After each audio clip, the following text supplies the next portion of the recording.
Fir'aun tuh jahatnya luar biasa. Hobinya bunuh orang. Quran surah kedua ayat ke-49. Ngaku Tuhan, ana rabbukumul a'la. Orang sekarang paling keren ngaku nabi. Mudah-mudahan di Bengkalis tidak ada ya Bu ya. Tapi Fir'aun ngaku Tuhan.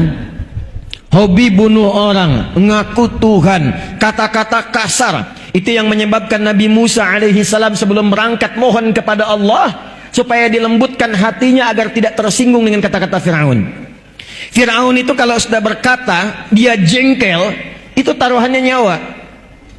Anda kalau hidup zaman Fir'aun, Fir'aun tidak suka rambutnya, itu bukan disuruh cukur, tolong pisahkan kepala dari badannya.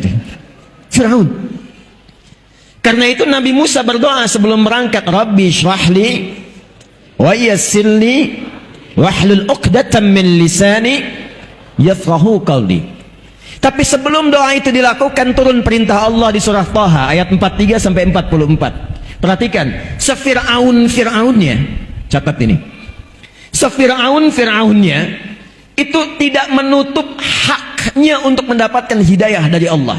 Dengan sifat rahmannya Allah langsung berfirman, idhaba ila fir'auna innahu tagha faqula lahu qawlan layyina la'allahu yatadhakkaru aw yakhsha. Musa dan Harun nggak tanggung, dua nabi ditugaskan hanya untuk memberikan hak hidayah pada orang yang telah menyimpang. Pergilah kepada Fir'aun, dia sudah keluar dari kewenangan jabatannya. Izin Bu, itu sebabnya nggak disebut namanya, tapi disebut dengan gelarnya. Ada rumus dalam tafsir, kalau di ayat Quran tidak disebutkan namanya secara langsung, tapi disebutkan gelar atau sifatnya, ini memberikan kesan bahwa peristiwa itu mungkin terjadi lagi di masa depan oleh orang-orang yang punya gelar-gelar serupa. Karena itulah datang hidayah untuk meluruskan supaya tidak terjadi di masa depan. Fir'aun dari kata faraoh, artinya raja yang punya kedudukan, yang memimpin. Maka pesan di ayat ini, hati-hati kalau sudah jadi pimpinan, jadi pemimpin, akan ada potensi-potensi godaan untuk keluar dari kewenangan-kewenangan. Kalau menemukan yang seperti itu, bukan dicela, bukan dihinakan, bukan direndahkan. Dahsyatnya Al-Quran mengajarkan, katakan dengan kelembutan. Faqula lahu qawlan layyina. Ingatkan itu raja dengan lembut, dengan halus. La'allahu yatadhakkaru aw yakhsha.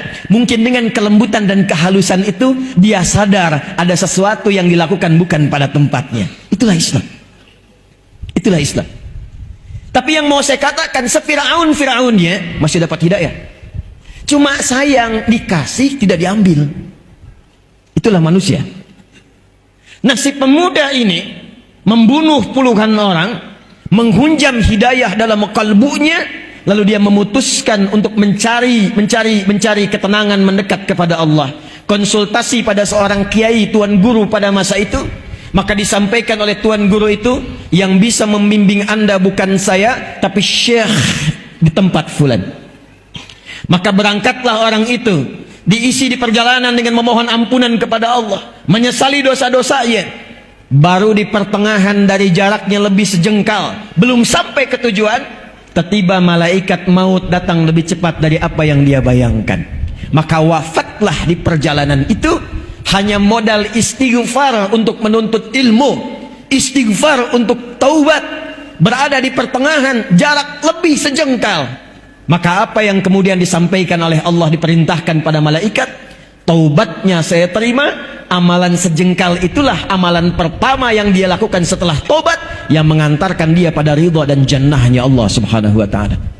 Turunlah Quran surah keempat An-Nisa ayat 100 untuk memberikan motivasi, termasuk penjabaran dari kisah ini. Wa may yuhajir fi sabilillahi yajid fil ardi muraghaman katsiran was'a.